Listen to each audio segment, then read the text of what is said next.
I'm Grandmaster Alexandr Donchenko from Germany. I've been playing chess in tournaments for 17 years, and I've known how to play chess almost my entire life. I was introduced to it by my grandmother, one of the many people in my family who plays chess. It was probably when I was around 4 years old, but I don't even remember it anymore.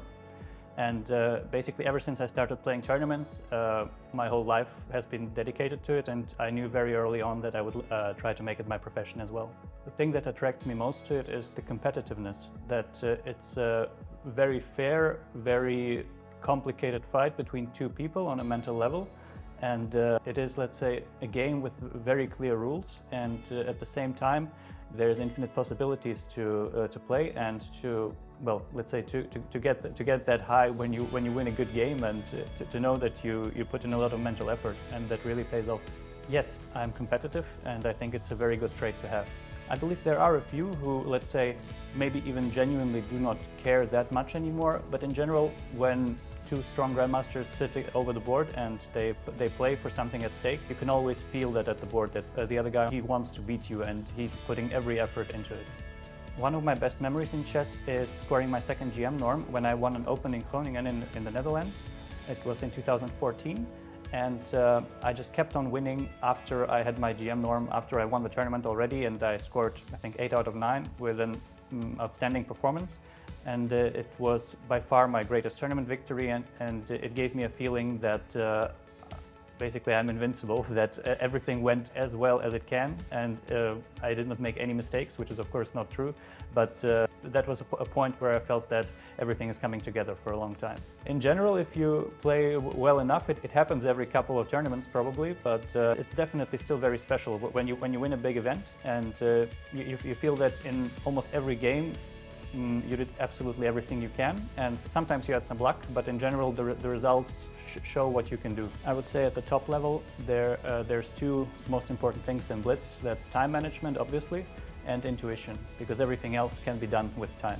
I think maybe the most important character trait to have is this drive to keep on fighting and believing that you can achieve the maximum result, even when either it's very hard or there might not even be a need for it.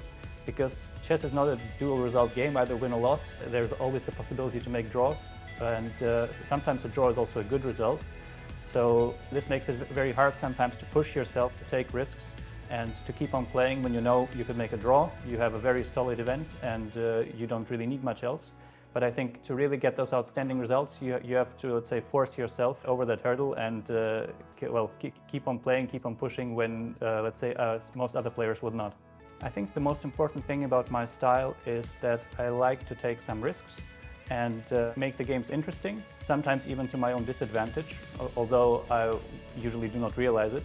But this is the most important aspect that defines many of my games. Before tournaments, usually it's always a very good idea to do puzzles, sometimes hard puzzles, easy puzzles, doesn't matter, just to keep your mind in shape. You have to revise your game, the games that you played before, the openings that you played, the openings that you want to play, and ideally find some time to, let's say, figure out some weaknesses in your game and try to fix them.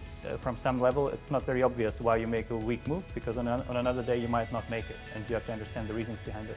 You probably will not find me at home during the weekend, but rather during the week, because weekends are always full of tournaments. In my time off, I like to do some sports. I like to go running. Especially before COVID, I used to play tennis. Now I don't have many chances somehow anymore, but I still like to do it. I also used to go ballroom dancing, but that was until last year when my longtime partner moved away. And now, okay, I just dance when there is music, but it's just, again, a matter of opportunity. And of course, like every person, mostly I read, I watch some movies, and yeah, it's nothing too special.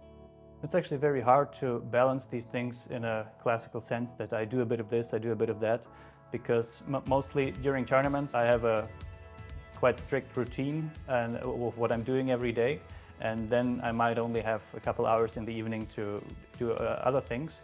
So generally all of my free time activities, they are not during tournaments, because those are reserved to give me the best chance at performance. I think that online chess received a huge boom, whichever way you look at it. I'm actually, let's say, more of a fan of over-the-board chess. If you asked me to play Blitz, I would say let's get a board and a clock, and some people would just tell you their username. I think online is a very different experience. It's a good, let's say, opportunity to play chess and even sometimes to play chess competitively, though that's not so easy to do. Online chess can never substitute the real thing for me, and I think that's also a good thing, because chess is a game between two people who sit across from each other and they receive a lot of information from each other.